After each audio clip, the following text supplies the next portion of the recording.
Wing commander ಈ ರೌಡಿಸಂನಿಂದಾಗಿ ಈಗ ಕನ್ನಡಿಗರು ಕೆರಳಿದ್ದಾರೆ. ಕನ್ನಡಿಗನ ಮೇಲೆ ಈ ರೀತಿಯಾಗಿ ಹಲ್ಲೆ ಮಾಡಕ್ಕೆ ಯಾರು ನಿಮಗೆ ಪರ್ಮಿಷನ್ ಅನ್ನು ಕೊಟ್ಟಿದ್ದು, ನಿಮಗೆ ಟ್ರೈನಿಂಗ್ ಕೊಟ್ಟಿದ್ದು ಇದಕ್ಕೇನಾ ಈ ರೀತಿಯಾಗಿ ಸಾರ್ವಜನಿಕವಾಗಿ ಹಲ್ಲೆ ಮಾಡಕ್ಕೆ ಅಂತ ಈಗ ಆಕ್ರೋಶವನ್ನ ವ್ಯಕ್ತಪಡಿಸ್ತಾ ಇದ್ದಾರೆ. ಬಂಧಿಸದಿದ್ರೆ ನಾವು ಸುಮ್ಮನಿರಲ್ಲ ಅಂತ ಕೆರಳಿದ್ದಾರೆ. ಈಗ ಏನಾಗಿದೆ ಈ ವಿಚಾರದಲ್ಲಿ ಬೆಳವಣಿಗೆ, ಈ ಸ್ಟೋರಿ ನೋಡಿ. ಕನ್ನಡಿಗನ ಮೇಲೆ ವಿಂಗ್ ಕಮಾಂಡರ್ ರೌಡಿಸಂ. ಕನ್ನಡಿಗನ ಮೇಲಿನ ಹಲ್ಲೆಗೆ ಕೆರಳಿದ ಕನ್ನಡಿಗರು.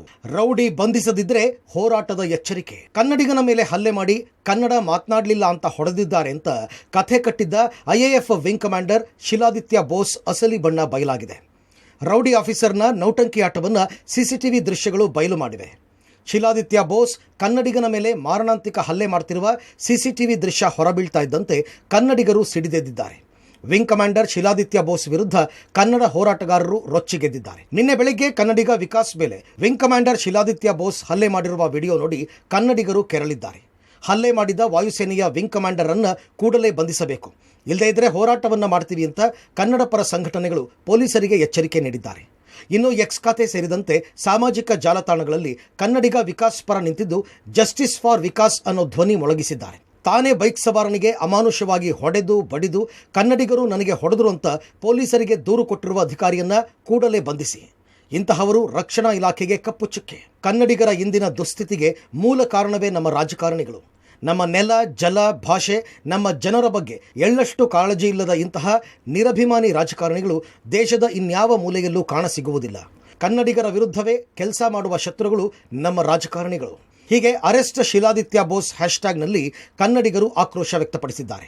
ಕನ್ನಡಿಗನ ಮೇಲೇನೆ ಹಲ್ಲೆ ಮಾಡಿ ಸಿಂಪತಿಯನ್ನ ಗಿಟ್ಟಿಸಿಕೊಳ್ಳೋದಕ್ಕೆ ಯತ್ನಿಸ್ತಾ ಇದ್ದಂತಹ ವಿಂಗ್ ಕಮಾಂಡರ್ನ ಅಸಲಿ ಮುಖ ಬಯಲಾಗಿದೆ. CCTVಯಲ್ಲಿ ಆತನ ಕ್ರೌರ್ಯ, ಅಟ್ಟಹಾಸ ಬೆಳಕಿಗೆ ಬಂದಿದೆ.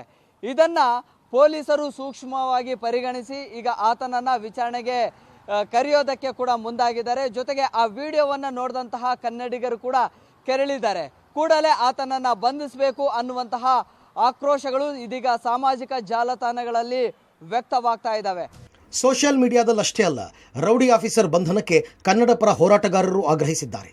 ಹಲ್ಲೆಗೊಳಗಾದ ವಿಕಾಸ್ ಬೆನ್ನಿಗೆ ನಿಂತಿದ್ದು ಹಲ್ಲೆಕೋರ ಶಿಲಾದಿತ್ಯನನ್ನ ಬಂಧಿಸುವಂತೆ ಆಗ್ರಹಿಸಿದ್ದಾರೆ. ನಿನ್ನೆ ಬೆಳಗಿನ ಜಾವ 6:15 ಸಮಯದಲ್ಲಿ ಈ ಒಂದು ಘಟನೆ ನಡೆದಿರುವಂತದ್ದು. 6:15 ಹಿಡಿದು ತಡರಾತ್ರಿ ಸುಮಾರು ಒಂದು 12-15 ಗಂಟೆಗಳಾದ್ರೂ ಕೂಡ ಏನು ಆತ ಹಲ್ಲೆ ಮಾಡಿರ್ತಾನೆ ನಮ್ಮ ಕನ್ನಡದ ಒಬ್ಬ ಹುಡುಗನ ಮೇಲೆ ಒಂದು FIR ಅನ್ನ ದಾಖಲು ಮಾಡಿರೋದಿಲ್ಲ. ಹಾಗಾಗಿ ಕನ್ನಡ ಪರ ಸಂಘಟನೆಯವರು ರಾತ್ರಿ ಬರ್ತಾರೆ, ಒಂದಷ್ಟು ಜನ ನಮ್ಮ ಸಹೋದರರು ಬಂದು ಬೈಪ್ನಳ್ಳಿ ಸ್ಟೇಷನ್ ಅಲ್ಲಿ ಕೂತ್ಕೊಂಡು ಒತ್ತಡವನ್ನ ಹಾಕಿದಾಗ ನಾವು FIR ಅನ್ನ ಮಾಡ್ತೀವಿ ಅಂತ ಹೇಳಿ ಕಳಿಸುವಂಥದ್ದು. ಒಬ್ಬ ವಿಂಗ್ ಕಮಾಂಡರ್ ರೋಡಲ್ಲಿ ಒಬ್ಬ ಸಾಮಾನ್ಯ ರೌಡಿಗಳಕ್ಕಿಂತನೂ ಕೀಳಾಗಿ ಆ ರೋಡಲ್ಲಿ ವಿಕಾಸ್ ಅನ್ನುವಂಥ ಒಬ್ಬ ಹುಡುಗನ ಮೇಲೆ ಮಾಡಿರುವಂಥ ದಾಳಿ, ಕನ್ನಡ ಮಾತಾಡಿಲ್ಲ ಅನ್ನುವಂಥದ್ದು, ಇನ್ನೊಂದು ದೇಶದ ಜನರಿಗೆ ತಪ್ಪು ಮಾಹಿತಿಯನ್ನು ಹೇಳಿರುವಂಥದ್ದು. ಒಟ್ಟಾರೆ ಅವನು ಸೈನ್ಯದಲ್ಲಿ ಇರಲಿಕ್ಕೆ ಲಾಯ್ಕಿಲ್ಲ. ಇಂಥವ್ರನ್ನ ಕೆಲಸದಿಂದನೇ ವಜಾ ಮಾಡಬೇಕು. ಇವರು ದೇಶಕ್ಕೆ ಚ್ಯುತಿಯನ್ನು ತರುವಂಥ ಕೆಲಸವನ್ನು ಮಾಡಿದ್ದಾರೆ. ಇದನ್ನು ಕರ್ನಾಟಕ ರಕ್ಷಣಾ ವೇದಿಕೆ ಎಂದೂ ಸಹ ಸಹಿಸೋಕ್ಕೆ ಸಾಧ್ಯ ಇಲ್ಲ.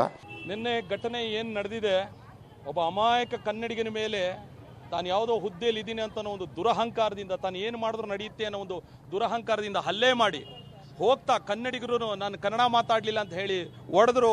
ಕನ್ನಡಿಗರು ರೌಡಿಗಳು ಅನ್ನೋ ರೀತಿ ಹೇಳಿಕೆಯನ್ನು ಬಿಡುಗಡೆ ಮಾಡಿ ಒಂದು ಸುಳ್ಳು ಮಾಹಿತಿಯನ್ನು ಕೊಟ್ಟು ಕನ್ನಡಿಗರ ಮೇಲೆ ಗೂಬೆ ಕೂರಿಸ್ತಕ್ಕಂಥ ಕೆಲಸವನ್ನು ಮಾಡಿ ಆ ಹುಡುಗನ ಮೇಲೆ ಅನ್ಯಾಯ ಮಾಡಿರ್ತಕ್ಕಂಥದ್ದು ನಿಜಕ್ಕೂ ಖಂಡನೀಯವಾದಂಥ ನಡೆ. ಜೊತೆಗೆ ಇದು ಇಲ್ಲಿಗೆ ನಿಲ್ಲಲ್ಲ. ಯೋಧ ಅಂತ ಹೇಳಿ ಹಲ್ಲೆ ಮಾಡೋದು ಎಷ್ಟು ಸರಿ? ವಿಂಗ್ ಕಮಾಂಡರ್ ಕ್ರೌರ್ಯಕ್ಕೆ ಸ್ಥಳೀಯರು ಆಕ್ರೋಶ. ಕನ್ನಡ ಮಾತನಾಡಲಿಲ್ಲ ಅಂತ ನನ್ನ ಮೇಲೆ ಕನ್ನಡಿಗ ಬೈಕ್ ಸವಾರ ಹಲ್ಲೆ ಮಾಡಿದ್ದಾರೆ ಅಂತ ವಿಂಗ್ ಕಮಾಂಡರ್ ಆರೋಪಿಸಿದರು. ಮುಖಕ್ಕೆ ಗಾಯ ಆಗಿದ್ದನ್ನು ತೋರಿಸುತ್ತಾ ಕನ್ನಡಿಗನ ಮೇಲೆ ಆರೋಪಿಸಿ ಸಿಂಪತಿ ಗಿಟ್ಟಿಸಿಕೊಂಡಿದ್ರು.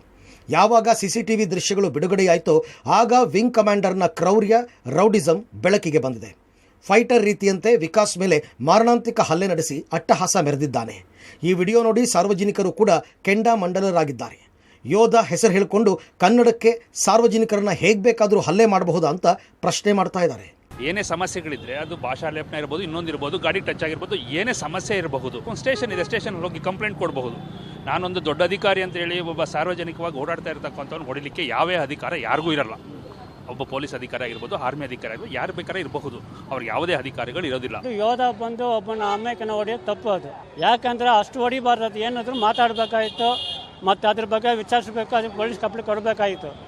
ಬಟ್ ಅವ್ನು ಏನು ಕೊಟ್ಟಿಲ್ಲ, ಏಕದಮ್ ಮಾಡ್ತಾರೆ, ಅದು ತುಂಬ ತಪ್ಪು. ಯೋಧ ಬಂದು ಮಾಡಿರಬಾರ್ದು. ಅದು ಕನ್ನಡ ಪೀಪಲ್ ಅಂತ ಹೇಳಿದ್ರು ತುಂಬ ತಪ್ಪು. ಅವನು ಇನ್ನು ನಿನ್ನೆ ಹಲ್ಲೆ ನಡೆದ ವೇಳೆ ಸ್ಥಳದಲ್ಲಿದ್ದ ಪ್ರತ್ಯಕ್ಷದರ್ಶಿಗಳು ಶಿಲಾದಿತ್ಯನ ಕ್ರೌರ್ಯವನ್ನ ಎಳೆ ಎಳೆಯಾಗಿ ಬಿಚ್ಚಿಟ್ಟಿದ್ದಾರೆ. She's like very shouting, so I came outside and seeing means like one guy is there, army guy, and उसका जो खून था ना, ब्लड वहाँ से जा रहा था, उसका ब्लड पूरा प्रॉपर जा रहा था. तो वो जो आर्मी बंदा था एक लोकल बंदे को उसको ऐसा मार रहा था, इस लाइक वो प्रॉपर नीचे ऐसे लेटा हुआ है और उसको वो प्रॉपर पंचेस थ्रो कर रहा है. वो जो आर्मी पर्सन है, he use to like around 6 feet 5.12 उसका फीट था और उसका बॉडी हेल्थ सही था, मतलब पूरा वो अच्छा खासा तगड़ा बंदा था. ये जो बंदा था वो नॉर्मल बंदा था, it's like very normal person.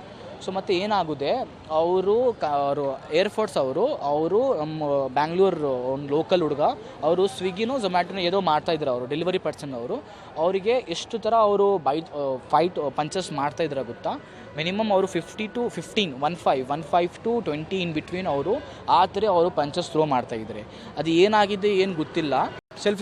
Self defence is okay, but उतना मारा कि वो मर जाएगा, वो उतना मार दिया. हम लोग नहीं है तो उधर पकड़ने के लिए कोई भी लोग नहीं है तो वो कुछ भी हो सकता है, पता नहीं है, कुछ हो सकता है. वो पत्थर लिया, पत्थर लेके बाद फेंक दिया, वो थोड़ा जाके आर्मी वाले को सिर को लगा, फिर से आके आर्मी वाला ने मार दिया और आर्मी वाला ने छोड़ दिया. फिर से है ना, वो जा रहा था, वीडियो बना रहा था, स्विगी वाला ने वीडियो काट रहा था आर्मी वाला को. वो काटते वक्त वो आके मोबाइल लेके छीन के उसका मोबाइल डैमेज कर दिया, पूरा पीस कर दिया उसका मोबाइल.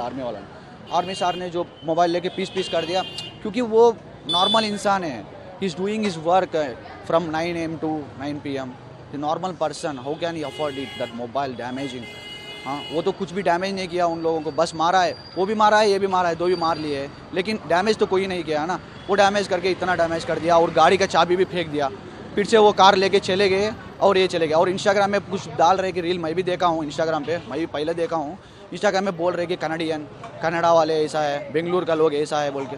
क्यों ऐसा है, क्या कर रहे हैं वो लोग, कुछ भी नहीं, सब अच्छे लोग हैं, पूरा इंडियंस है हम.